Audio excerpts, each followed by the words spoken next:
I'm Gwyneth Paltrow, and you're listening to the GOOP podcast, made possible by our friends at Bolthouse Farms Plant Protein Milk. Hi guys, it's Elise Lunan, GOOP's Chief Content Officer.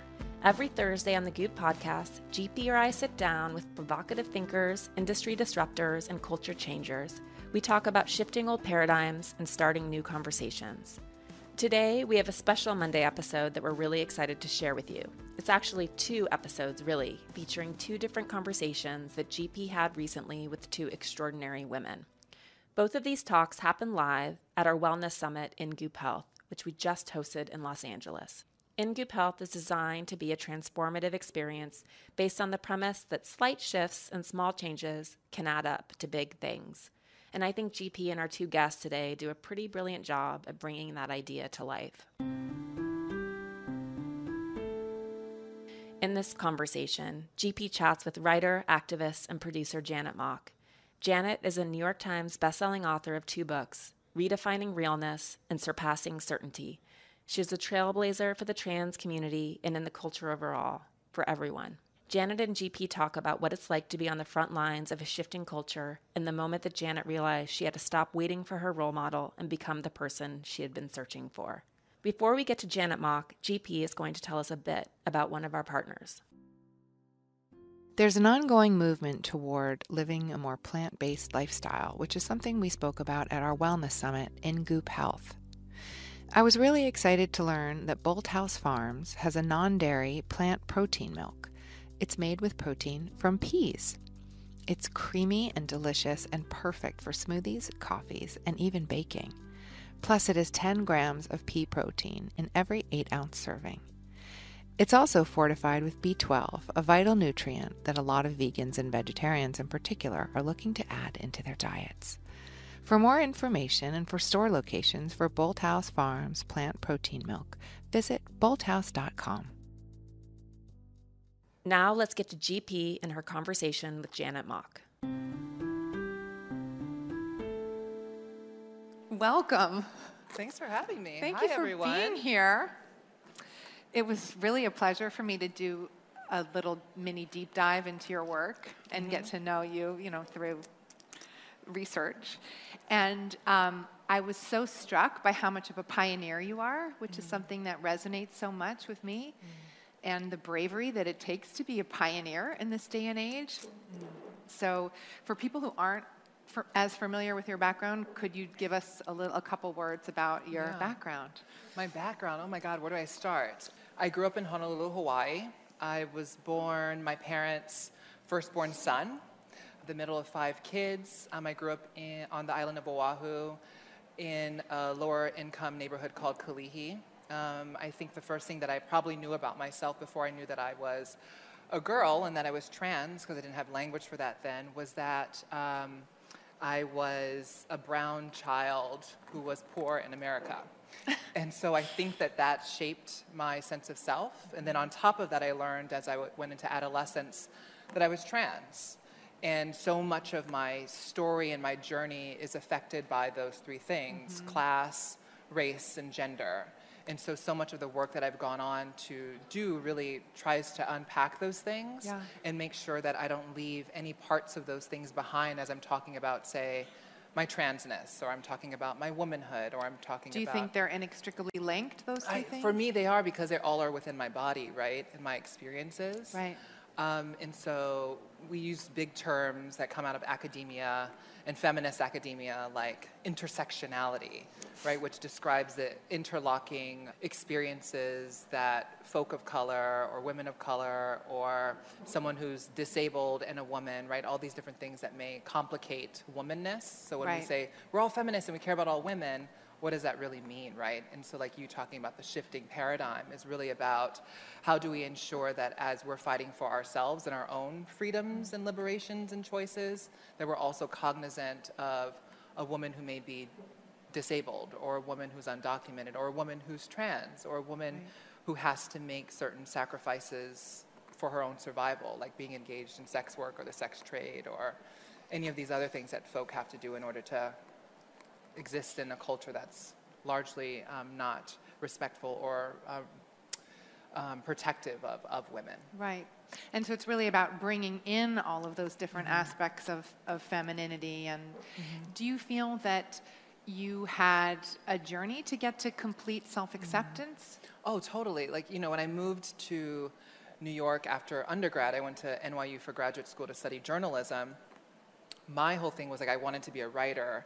And so I was like, the only way that I could get paid to write is possibly to work for a newspaper or a magazine.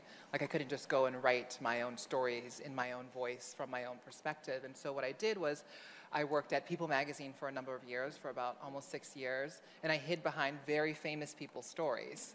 And so that was... Don't point at me. You know, Gwyneth's nobody, never mind. She's just a normal girl. And so, you know, and so for me, it was an act of survival on many levels. It was me hiding from myself, me hiding from my own truth and my own experiences and stories. And it was also a means for me to make money and survive in New York City. And so I think that when I was 26, I came to a point where I'd been working at this job for 5 years, supposedly my dream job, you know, with, you know, access to, you know, the fashion closet and the beauty closet and cool events and all this stuff, you know, the Carrie Bradshaw life that I thought I wanted. Right. You know, I thought I was a second coming. And I realized quickly that I wasn't fulfilled by that. And I think that we all have that. You know, I was told from a very early age that I was lucky to be in that room and to be in those spaces. So why would I sacrifice it by deciding to speak up and to tell my truth? And so for me, the real moment of, I think, my life opening up to greater abundance was me sitting down with myself at my desk and writing my own story to myself for the first time. And that shifted and changed my life in ways that I would have never known. I've gone on to be able to write, you know, 2 books. I'm someone who's always loved writing and narrative, and personal writing and narrative. I grew up loving Maya Angelou and Zora Neale Hurston and Alice Walker. And to be able to go and add my own text and my own stories onto bookshelves for girls growing up like I did, to be able to see themselves, Right. has been really fulfilling for me. And I think that I've been able to do that in the work that I've gone on to do beyond just Yeah. writing about myself. And also in writing about yourself, you let so much of the world into your experience, which is deeply, incredibly personal. And so I just wanted to ask you, you know, in doing that, I think it requires a tremendous bravery, because we're at a time now, it's obviously much different than 50 years ago, but the subject of transgender is just finally really proliferating in the culture, and there's a sense of acceptability about it that has never existed before, thanks to people like you who are willing to tell their stories and humanize. And, you know, there's an all-gender bathroom now at my children's school, and things are really changing. But what is that like to kind of be right at the precipice of a movement like that and put yourself out there and open yourself up to resistance or criticism or, you know, ignorant people who are unwilling to open their minds and understand another way? Like, what was that experience like? What is it like? I think growing up, I already had that. Like, even if within my own home, I had resistance, right? You know, thinking about my parents and their own journeys with accepting me and coming to support me. I had to deal with the conflict that they had with it. They were raising a boy child in the world, and they were thinking that this is what they were supposed to do, which was to course correct me from anything feminine, from being feminine. And so for them, we had these struggles. And so I think that because I had it even within my own home, though my parents are supportive now and have been supportive throughout my journey, I've come out of a space of always, and I think maybe many trans folk have this experience, where you're constantly having to defend yourself in a world that's telling you that you're, you know, illegitimate, that you're not real, that you must be confused. And I think what's so interesting to me, that I think that trans folk actually have to fight for their gender and their identity more than most people have to, because everyone just takes it for granted that how they feel about themselves, their body, and the way, the messaging that the world tells them about who they can be as a man and or a woman, it just comes as innate. But for a lot of us, we've been questioning ever since we were so young. And so for me, that questioning from people outside of me came very naturally. I had it in high school. I had it at home. So when I had to go into the public stage and begin doing this work, I was kind of equipped, because I've been trained my entire life. And it takes a lot for me to get riled up by people's, and I think maybe it has a point to do with empathy. Yeah. I understand not understanding. Right. Right, and not having answers and not having the right language and being afraid to speak about stuff or to ask questions because you don't want to come off as stupid or ignorant or, and I think most people fall into that than they do into the folk who are like, people are going to rape women in the bathrooms, you know? Like, I think that there's extremes, and so like we hear like those voices more loudly than we hear people who are truly just trying to understand and find language and understanding. Yeah. And so I think that I do this work and I put myself out there and make myself vulnerable and open to criticism, but also to love. Yes. And to greater understanding and acceptance. I mean, I do that for that, right? Yes. For those people who I think are largely, you know, when we talk about in social justice circles, the movable middle. Most people are in that space than they are in the extremes, right? And so most people are just trying to figure out not only their own lives, but then also trying to learn about the world around them and are not necessarily looking to criticize and or attack. And when that movable middle has a personal encounter with somebody, that's usually what it does, right? It doesn't even have to be in person, but they could read your book or... Yeah, and it's all through storytelling for me. And so like, you know, starting with my own, writing the first essay that I wrote about myself in 2011 when I was 26, when I first decided to step forward, you know, my entire life I waited for some girl to come along who would represent me. And the weird thing was that I then had to become that. Right. And so that was not planned. Right. And I was like, oh shit, I'm that girl, right? Like it was like... so amazing. Yeah. And so strange, you know, because and so like now to have, you know, young women who've been, it's strange to be like raised on my work. Absolutely. Who've like come into their own identities and into their own strength and power because they've read what I've written online or read my books. It's like I become an auntie and I'm like, wait girl, I'm only 35, like take it down a notch.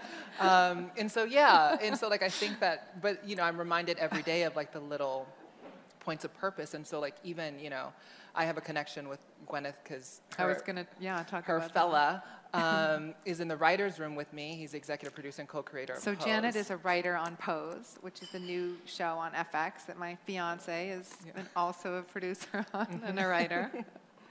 And that was actually something that I was going to ask you about because you migrated from being a journalist to an autobiographist, and now you're a television writer, and she just directed her first episode of Pose, which I'm so excited to see. And she knows how awesome my fiance is from just regular days at work. And it's very highly inappropriate when Gwyneth posts like shirtless photos of your coworker, and you're like, wait, he has all of that? Like, I had no idea. It's like, what? Bradley? Yeah. It's true, it's not I'm appropriate. like, he's a snack. I'm like, oh my God, I had no idea. I love it. The next time I do it, I'm going to do it for you. But like, I would think I was going to your, you know, the idea you said, like, most people will only know through narrative, right? Like through my own. And so the great potential of, you know, when Ryan Murphy and Brad Falchuk asked me to be a part of this show, it was about that we would have this show set in 1980s New York City with 5 trans women as the leads of a series on television. Yeah. The potential for that, and the potential for people to now say that they may have never known a trans person in their life, right, or never deeply engaged, and that they would, for 2 months in the year, right, be able to engage with 5 different trans women and see that, number one, we're not all the same, that we're not a monolith, that we have different dreams and visions and hopes for our future, that we, you know, fight with one another, that we gossip and we do all the things, and then we also reach and we want and we desire, and that we, in a sense of that, by giving space over to these women on the show, we say that they're deserving, right? And that we,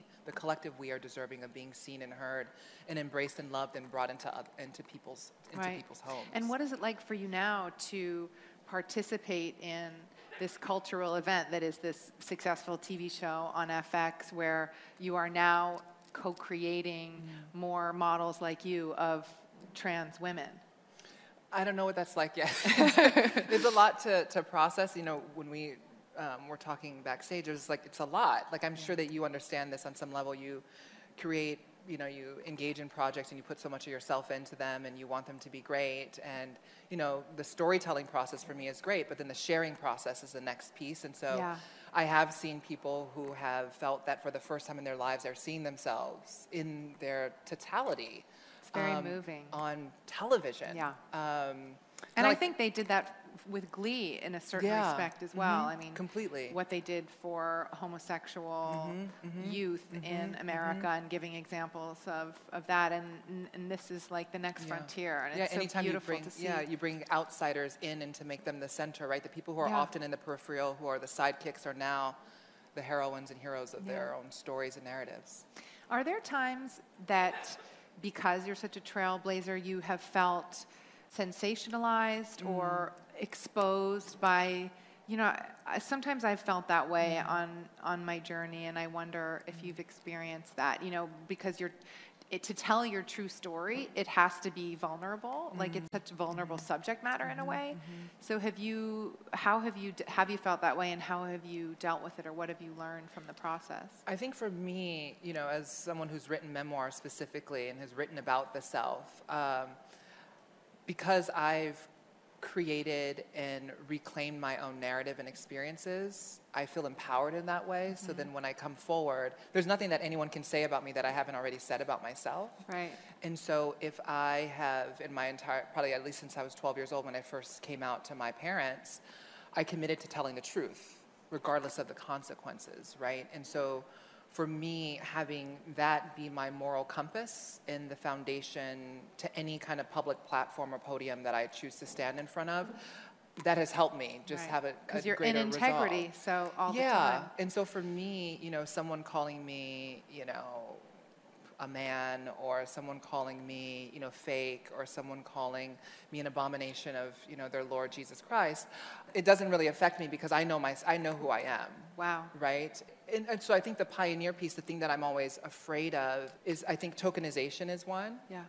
Like, am I really contributing? Am I being really invited into these spaces to be truly heard and to really contribute? I think another level of that is the duty and the burden of representation, because I'm only one person and I only have my experiences.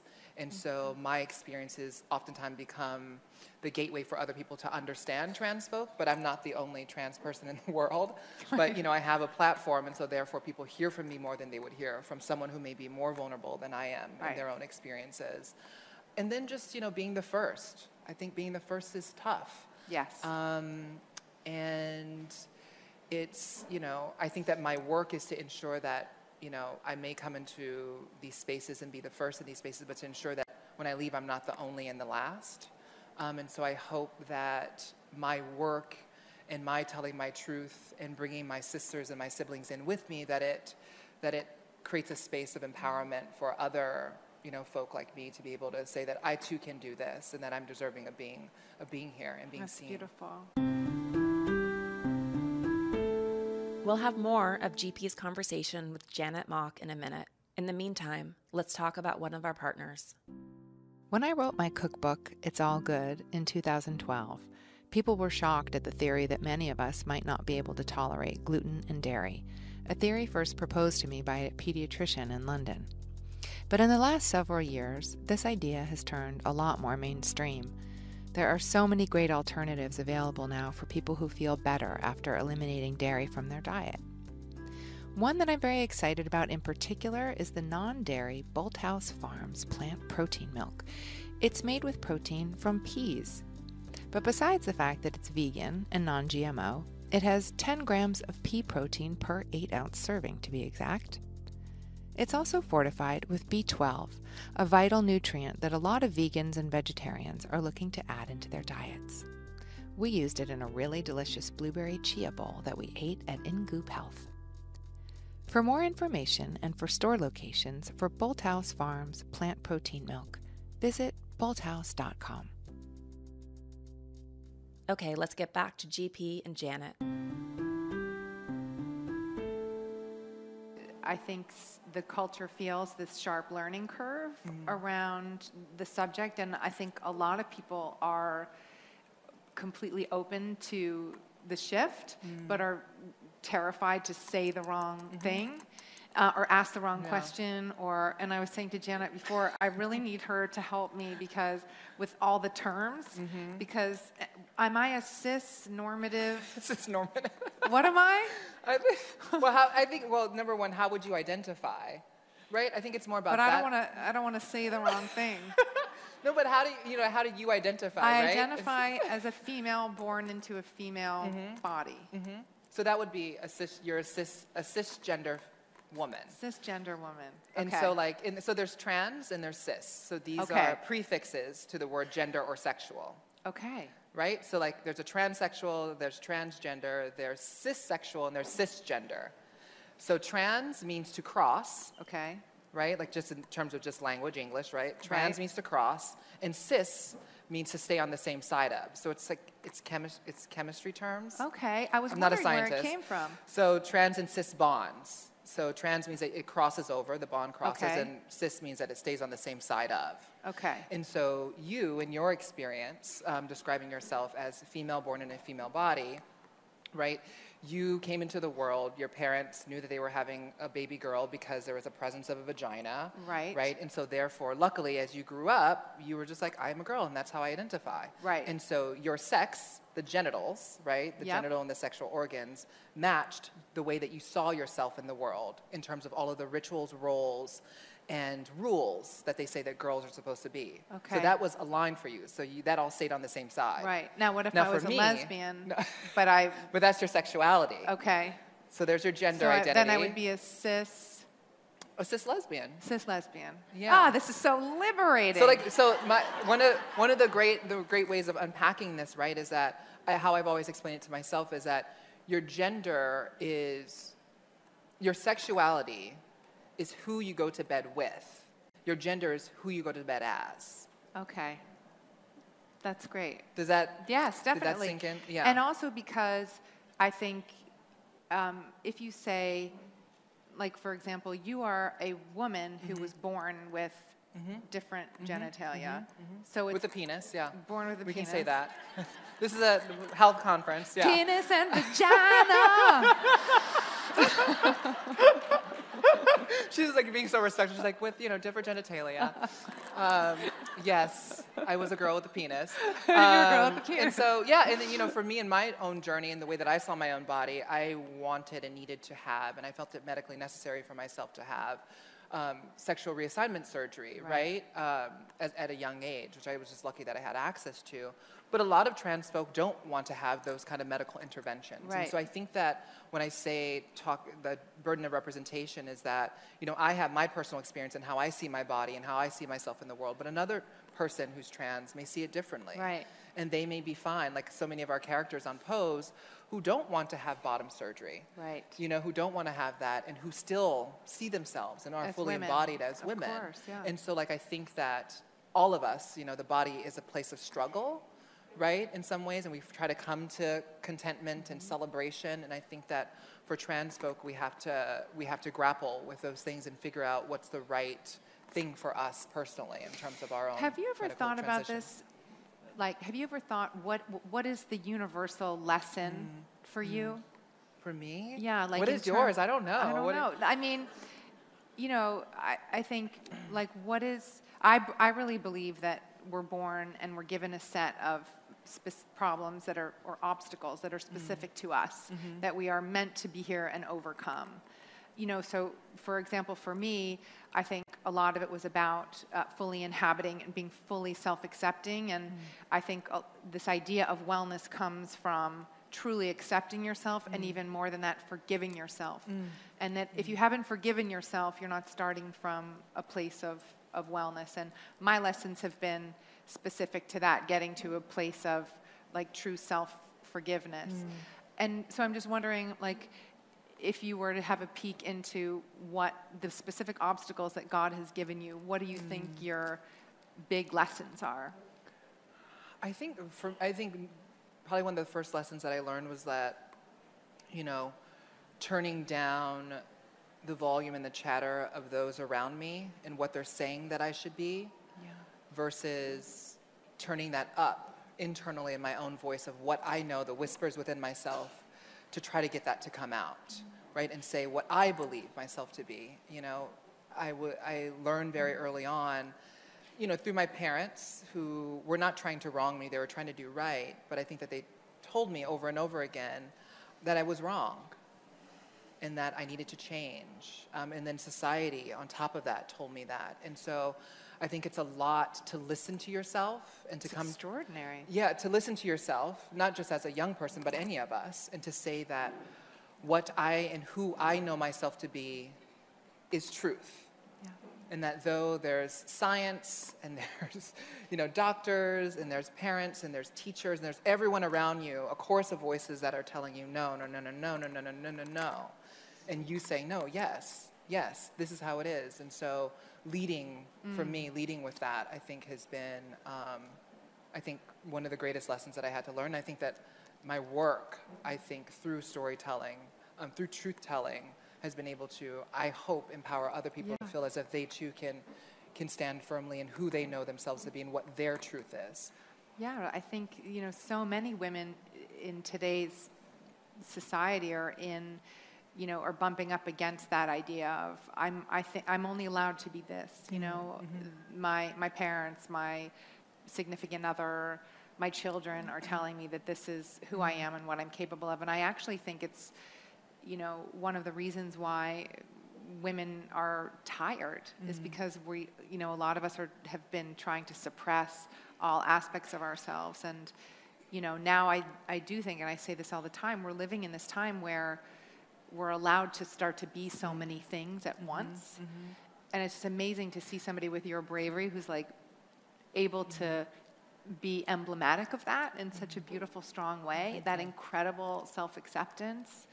And there's so much strength in like the vulnerability of telling your story. And now to me, it's so moving when, when I watched Pose and was able to see these women and hear their stories, as told through fiction, but to understand. And I think it's really powerful. And now you're going to be a big deal TV director, and it's just, it's very exciting.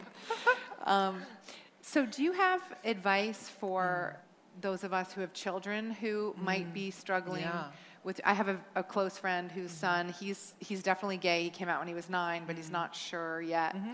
And sometimes, again, like his mother's incredibly open-minded, but I think sometimes she worries, like, what's the right thing? Like, what do I say? How am I there for him? How do I help him? What would your advice be for her? I think what my parents eventually did right, specifically my mom, was that she listened more than she talked. And that when she felt any fears and or worries about things that I said or the way that I was or the way that I was expressing myself or the friends that I had or the clothes that I chose to wear, she didn't bring that to me. She took that to adults that she can go talk to so that I didn't internalize even more at home in the space that's supposed to be my refuge and my safety, that I was incorrect or that what I was doing I needed to hide. And so she gave me space to be open. And then by being open at home, I was then able to go out in the world, in a world that's not going to be as accepting, right? And face that conflict on a daily basis. And then come home and still have that refuge, because my mom nodded more than she shook her head, right? That she listened more than she talked or preached to me, that she embraced me when I told her that I'm not, your son, I'm your daughter, and that my name is Janet, and that I need you and I need your help. She didn't have the answers. We're not, it's not the culture that we're in now, where you can have a show like Pose on and that you can have people who have books and, all this kind of stuff. And so, like, she didn't have answers, but she helped me lead the way in my own journey, right? And so she jumped on board pretty quickly, even though I know she had reservations and doubts and uncertainties about my future and fears about someone hurting me or me never finding love or me never finding fulfillment and happiness. And so I think that as a parent, having that, finding spaces in which people can listen to you as well probably will help.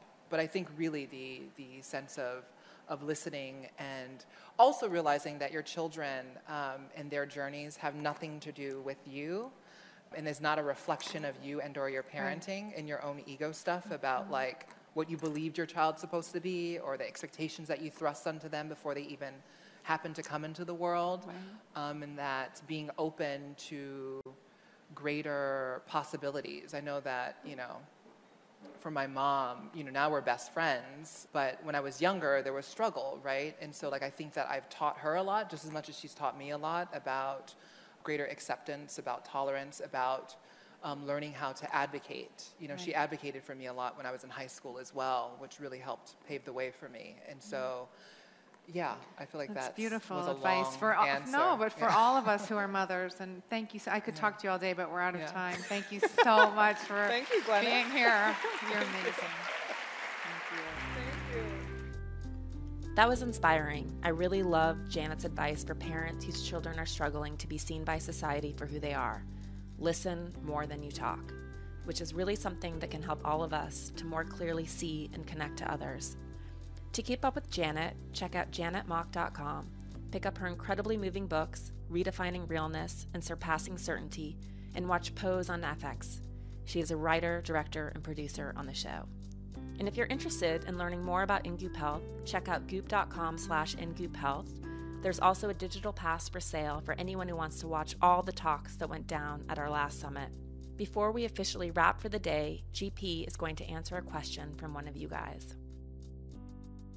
Amy would like to know what has been my greatest regret. Amy, I think I don't have any regrets because I've tried and failed and lived and loved and hurt in so many ways. And I think that,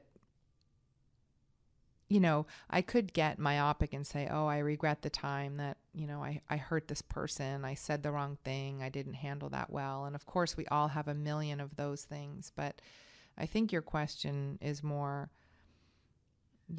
do I have a big regret in my life? And I would say, I don't. Have a question for GP? Drop us a line at Goop on Instagram or Facebook. That's it for this special episode of the Goop podcast. We'd love to know what you think. Please rate, review, and share with your friends. To keep up with new episodes, just hit subscribe. And for more info, head over to goop.com/thepodcast. See you on Thursday.